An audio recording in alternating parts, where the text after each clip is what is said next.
जब दुनिया के किसी कोने में युद्ध भड़कता है तो उसकी आग सिर्फ सीमाओं तक नहीं रहती, वह सीधे आम आदमी की जेब तक पहुंचती है। पेट्रोल डीजल महंगे होते हैं, गैस के दाम बढ़ते हैं और घर का पूरा बजट बिगड़ जाता है। इस समय भी कुछ ऐसा ही माहौल बन रहा है। पश्चिम एशिया में बढ़ते तनाव के कारण कच्चे तेल की कीमतें तेजी से ऊपर जा रही है और इसका सीधा असर भारत जैसे आयातक पर निर्भर देशों पर पड़ रहा है। लेकिन इस बार भारत सिर्फ हालात देखने वाला नहीं है, बल्कि उन्हें बदलने की पूरी तैयारी कर चुका है। भारत ने अब अपनी ऊर्जा रणनीति में बड़ा बदलाव करते हुए घरेलू तेल और गैस उत्पादन पर जोर देना शुरू कर दिया है।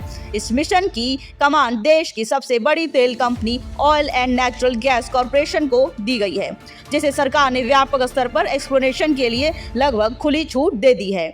देश के कई अहम क्षेत्रों जैसे Andaman and Nicobar island, KG basin और मुंबई ऑफशोर में बड़े स्तर पर खोज अभियान शुरू हो चुके हैं।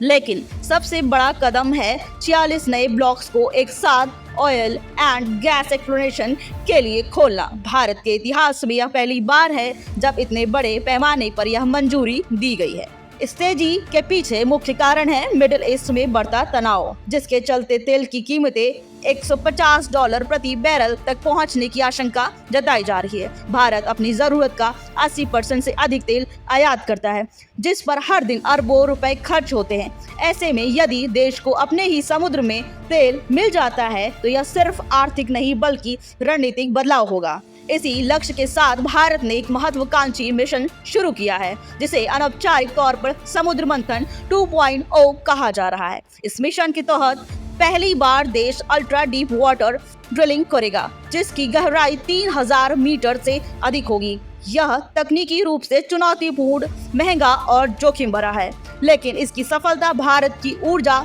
तस्वीर पूरी तरह बदल सकती है। इस पूरे अभियान का केंद्र बना है अंडमान बेसिन, जिसे फ्रंटियर बेसिन कहा जाता है, जहां अब तक बहुत कम खोज हुई है, लेकिन संभावनाएं बेहद बड़ी हैं। शुरुआती रिपोर्ट्स में यहां मीथेन गैस के संकेत मिल चुके हैं और विशेषज्ञ मानते हैं कि इसकी संरचना म्यांमार और वियतनाम जैसे तेल समृद्ध क्षेत्रों से मिलती जुलती है।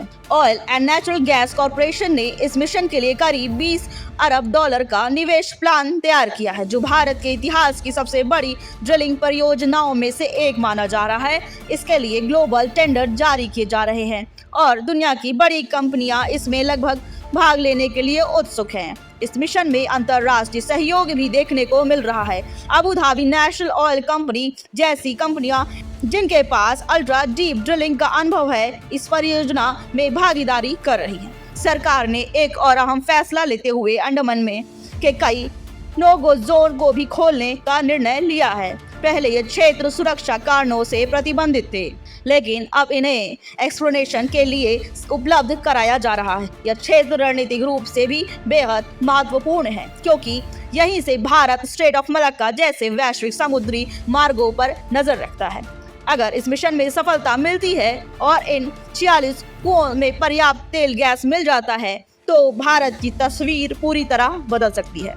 अनुमान है कि देश 60 से 70 वर्षों तक आयात पर पूरा निर्भर कम कर सकता है और हर साल करीब $150 बिलियन की बचत हो सकती है और रुपया भी मजबूत होगा।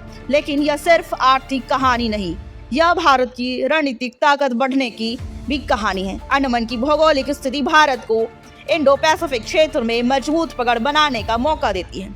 भारत ने अब 2035 तक 2 बिलियन टन हाइड्रोकार्बन उत्पादन का लक्ष्य रखा है। अगर यह लक्ष्य हासिल होता है तो देश ऊर्जा के क्षेत्र में आत्मनिर्भर बनने की दिशा में एक बड़ी छलांग लगाएगा।